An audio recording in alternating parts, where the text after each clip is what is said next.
राजकारण म्हटलं की एकमेकांवर कुरघोडी करणं, एकमेकांचे पाय खेचणं हे तर आलंच. मात्र आपल्याला जे हवंय ते न दाखवता दुसऱ्याकडनं करून घेणं यालाही राजकारण म्हणतात. महाराष्ट्राच्या राजकारणाच्या बाबतीत बोलायचं झालं तर शरद पवार आणि देवेंद्र फडणवीस हे दोघे नेते मातब्बर मानले जातात. या दोघांच्या मनात नेमकं काय चाललंय त्याचा अंदाज कोणाला लावता येत नाही असंही म्हणतात. आता हे मी का सांगतोय ते तुम्हाला कळणार आहे. राज्यामध्ये एकतर स्थानिक स्वराज्य संस्थांच्या निवडणुका लागलेल्या आहेत, किंबहुना त्या लावायच्या आहेत आणि त्याआधीच एक वाद उफाळून आलेला आहे, तो म्हणजे मतदार याद्यांच्या संदर्भातला. आता ठाकरे बंधू आणि महाविकास आघाडीनं मागणी केलेली आहे की जोपर्यंत मतदार याद्यांमधला घोळ संपत नाही तोपर्यंत निवडणुका नकोत. हे आतापर्यंत सुरू होतं. याच संदर्भातला एक विराट सत्याचा मोर्चा मुंबईमध्ये काढला गेला आणि या मोर्चामध्ये शिवसेना पक्षप्रमुख उद्धव बाळासाहेब ठाकरे यांनी एक वक्तव्य केलंय आणि या वक्तव्यावरनं आता असं वाटायला लागलंय की जे देवेंद्र फडणवीसांना हवं होतं तेच आता ठाकरे बंधू आणि महाविकास आघाडी करते आहे.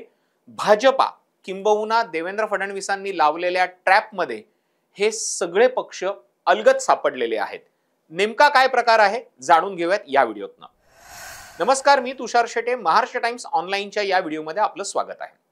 आपल्या सगळ्यांना माहिती आहे की जोपर्यंत निवडणुका लागलेल्या नव्हत्या किंवा निवडणुका घ्या असे कोर्टाचे आदेश आलेले नव्हते तोपर्यंत विरोधक आणि सत्ताधारी यांच्यामध्ये निवडणुकांवरनं राजकारण सुरू होतं. विरोधकांचं म्हणणं होतं की निवडणुका सत्ताधाऱ्यांना नको आहेत कारण की ते जिंकतील अशी त्यांना खात्री नाहीये. मात्र काही दिवसांपूर्वी सर्वोच्च न्यायालयानं निर्णय दिला की 31 जानेवारीच्या आत संपूर्ण महापालिका, नगरपालिका आणि स्थानिक स्वराज्य संस्थांच्या निवडणुका घ्या. ज्या दिवशी हा निर्णय दिला गेला त्यानंतर अचानक विरोधकांची भाषा बदलली. आता आपल्याला माहिती आहे की कुठलीही गोष्ट झाली तर त्या गोष्टीला विरोध करायचा आणि तो चांगल्या पद्धतीनं करायचा हे विरोधकांचं काम आहे. म्हणजे जोपर्यंत निवडणुका लागत नव्हत्या तोपर्यंत विरोधक या सगळ्याचा खापर हे भाजपावरती फोडत होते. आता प्रॅक्टिकली बघायला गेलं तर राज्यामध्ये निवडणुका लावण्याचं काम कोणाचं आहे? निवडणूक आयोगाचं. मग त्याला तुम्ही भाजपाला जबाबदार धरताय याचं कारणही तेच होतं की त्यांना राजकारण करायचं होतं. मात्र ज्या दिवशी सर्वोच्च न्यायालयानं हा निर्णय दिला त्या दिवसानंतर विरोधकांची भाषा बदलली. अचानक सत्ताधाऱ्यांची सुद्धा भाषा बदलली. म्हणजे असं म्हटलं जात होतं, अनेक बातम्या आपण पाहिलेल्या असतील, वाचल्या असतील, ऐकल्या असतील की भाजपाला त्यांनी अंतर्गत सर्वे केला होता. काही ठिकाणी त्यांना जिंकून येण्याची आशा नव्हती म्हणून भाजपात स्वतः निवडणुका पुढे ढकलण्याच्या मार्गावरती होती आणि विरोधक जे म्हणत होते त्यात काहीतरी तथ्य होतं. मात्र जसा हा निर्णय आला, विरोधकांनी जशी त्यांची भाषा बदलली तशीच भाजपाने सुद्धा भाषा बदलली. भाजपा म्हणायला लागली की आम्ही निवडणुकीसाठी तयार आहोत आणि अनेक स्थानिक स्वराज्य संस्थांच्या निवडणुकांमध्ये विजय हा भाजपाचाच होईल. भाजपाने हे वाक्य पेरलं आणि त्याचा व्हायचा तोच परिणाम झाला. जेव्हा भाजपा म्हणते की आम्हाला कॉन्फिडन्स आहे आणि या वाक्यानंतर भाजपाच्या नेत्यांच्या या वाक्यानंतर विरोधक सक्रिय झाले. भाजपा नेमकी का जिंकते असा प्रश्न त्यांना पडला. लोकसभा निवडणुकीचा इतिहास आणि अचानक विधानसभा निवडणुकीमध्ये झालेला चमत्कार यातनं विरोधकांनी काहीतरी शिकलेले आहेत असं म्हणू शकतो आणि म्हणूनच विरोधक प्रचंड सक्रिय झाले आणि विरोधकांनी विरोध सुरू केला की भाजपाला निवडणुका हव्या जरी असल्या तरी त्या आम्हाला नकोयत कारण की मतदार याद्यांमध्ये घोळ आहे. आता पुन्हा एकदा मी तुम्हाला सांगतो, निवडणुका लावणं हे कोणाचं काम आहे? निवडणूक आयोगाचं.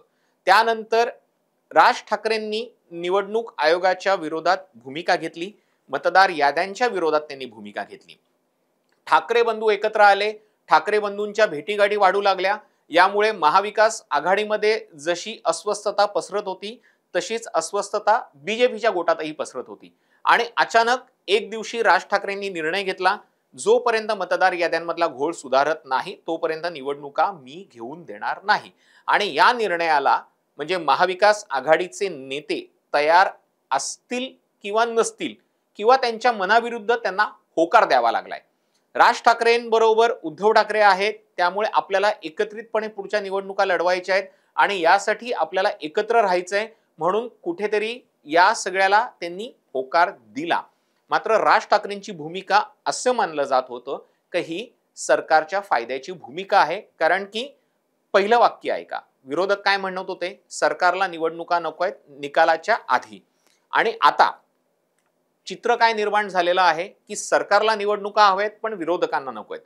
यानंतर राज ठाकरेंनी आव्हान दिलं की तुम्ही निवडणूक घेऊनच दाखवा, मी बघतो तुम्ही निवडणूक कशी लावता. यामुळे सगळ्यांना वाटलं होतं की निवडणुका पुढे ढकलल्या जातील. त्याच्यानंतर अवघ्या काही दिवसांमध्ये केंद्रीय निवडणूक आयोग म्हणजेच भारत निवडणूक आयोगानं एक पत्रकार परिषद घेतली आणि त्याच्यामध्ये त्यांनी सर म्हणजे स्पेशल इंटेन्सिव्ह रिसर्च या कार्यक्रमाची घोषणा केली. आता हा कार्यक्रम म्हणजे नेमका काय? मतदार याद्यांमध्ये घोळ आहे, मतदार याद्या सुधारण्यासंदर्भातला आहे, दुबार नावं असतील, बोगस नावं असतील ती काढण्यासंदर्भातला हा कार्यक्रम आहे. याचा पहिला टप्पा झाला कुठे? बिहारमध्ये झाला. दुसऱ्या टप्प्यामध्ये 12 राज्यांची त्यांनी घोषणा केली.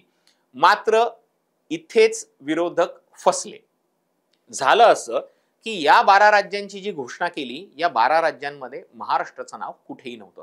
विरोधकांना वाटत होतं की आपण ज्या पद्धतीनं वातावरण निर्मिती सुरू केली ती पाहता आता या निवडणूक आयोगाला आपल्याकडे लक्ष देणं हे गरजेचं आहे. मात्र निवडणूक आयोगानं आपला कार्यक्रम जाहीर केला कारण की निवडणूक आयोग स्वायत्त आहे. राज ठाकरेंचं आणि विरोधकांचं म्हणणं हेच होतं की बिहारमध्ये जर निवडणूक आयोगानं याद्या सुधारल्या आणि त्याच्यानंतर निवडणुका लावल्यात, मग महाराष्ट्रात ते का होत नाहीत? दुबार मतदान कुठे कुठे आहे हे अनेक राजकीय पक्षांनी, विरोधी पक्षांनी दाखवून दिलेलं आहे. मुलीचं वय 40 वर्ष, वडिलांचं वय 117 वर्ष, नवी मुंबईमध्ये शौचालयामध्ये कशा पद्धतीनं बोगस मतदार आढळलेले आहेत, महापालिका आयुक्तांच्या बंगल्यामध्ये कसे बोगस मतदार आढळलेले आहेत, एकाच घरामध्ये 40-45 मतदार कसे आढळलेले आहेत, ही सगळी उदाहरणं समोर आहेत. मात्र निवडणूक आयोग त्याकडे बघायला तयार नाही. आणि याच्याच विरोधात आज ठाकरे बंधू आणि मवियाच्या नेत्यांनी मुंबईमध्ये मोर्चा काढला होता. सत्याचा विराट मोर्चा. या मोर्चामध्ये राज ठाकरेंनी भाषण केलं, शरद पवारांनी भाषण केलं, राज ठाकरेंनी पुन्हा आव्हान दिलं. राज ठाकरेंनी या मोर्चामध्ये लाव रे तो व्हिडिओ नंतर काढ रे ते कापड ही एक नवीन संकल्पना आणली. किती बोगस मतदार आहेत हे त्यांनी दाखवून दिलं. आणि राज ठाकरेंच्या भाषणानंतर उद्धव ठाकरे भाषणाला उभे राहिले. उद्धव ठाकरेंनी भाषणाची सुरुवात केली आणि मी जे मगाशी वाक्य म्हणालो होतो की फडणवीसांनी लावलेल्या ट्रॅपमध्ये महाविकास आघाडी आणि ठाकरे बंधू कसे अडकले हे तुम्हाला आता कळेल. काय म्हणाल्यात उद्धव ठाकरे आपण ऐकूया. आम्ही प्रामाणिकपणाने कायदेशीर मार्ग अवलंबतो आहोतच. येत्या काही दिवसाचे सगळे पुरावे घेऊन आपण न्यायालयात जाणार आहोत. बघू न्यायालयामध्येच तरी आपल्याला न्याय मिळतो की नाही याची सुद्धा परीक्षा होईल. उद्धव ठाकरेंनी आपल्या भाषणामध्ये स्पष्ट सांगितलं, आम्ही आता निवडणूक आयोगाच्या विरोधात लढतो आहोत आणि जर निवडणूक आयोगानं आमचं ऐकलं नाही तर हे सगळे पुरावे घेऊन आम्ही कोर्टात जाणार. याचा अर्थ काय? जे सत्ताधाऱ्यांना हवंय तेच विरोधक करताना दिसतायत. साधी गोष्ट आहे. आता सर्वोच्च न्यायालयानं आदेश दिलेले आहेत की 31 जानेवारीच्या आधी निवडणुका घ्या. म्हणजे या सगळ्या लोकांना जावं लागणार आहे, म्हणजे महाविकास आघाडी आणि ठाकरे बंधूंना जावं लागणार आहे ते सर्वोच्च न्यायालयामध्ये. जो निर्णय दिला गेलेला आहे त्या निर्णयाच्या विरोधात त्यांना अपील करावं लागणार आहे किंवा इंटरव्ह्यू त्यांना करावं लागेल आणि मग त्यांना सांगावं लागेल की बाबा जोपर्यंत हा मतदार याद्यांमधला घोळ संपत नाही तोपर्यंत निवडणुका घेऊ नका. जर यांचं म्हणणं सर्वोच्च न्यायालयानं ऐकलं तर तो विरोधकांचा विजय झाला असं म्हणता येईल. मात्र जर खऱ्या अर्थानं सत्ताधारी भाजपा, शिवसेना आणि त्यांच्या मित्रपक्षांना निवडणुका नको आहेत असं जर आपण काही क्षणासाठी मानलं तर त्यांना जे पाहिजे तेच विरोधक करून देत आहेत, तेही सर्वोच्च न्यायालयाच्या आदेशानं करून देत आहेत. याचा अर्थ स्पष्ट आहे, जो ट्रॅप सत्ताधाऱ्यांनी लावलेला आहे त्या ट्रॅपमध्ये विरोधी पक्ष हा अलगदपणे सापडलाय आणि तो त्यांच्या तालावर नाचतोय. किंबहुना सत्ताधाऱ्यांना जे हवंय ते करण्याचे प्रयत्न प्रत्यक्षपणे किंबहुना अप्रत्यक्षपणे हे विरोधकांना करावे लागतायत आणि यातच सत्ताधाऱ्यांचा विजय आहे असं म्हटलं तर चुकीचं ठरणार नाही. निवडणूक याद्यांमध्ये घोळ आहे, तो घोळ निस्तरला पाहिजे या मताचा राज्यातला प्रत्येक नागरिक आहे, मी सुद्धा आहे.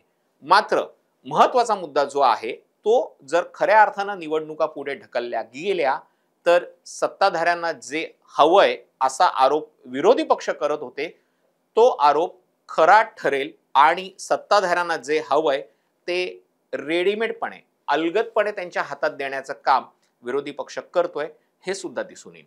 हा व्हिडिओ तुम्हाला कसा वाटला आम्हाला कमेंट करून नक्की सांगा. तुर्तास इथेच थांबतोय. धन्यवाद.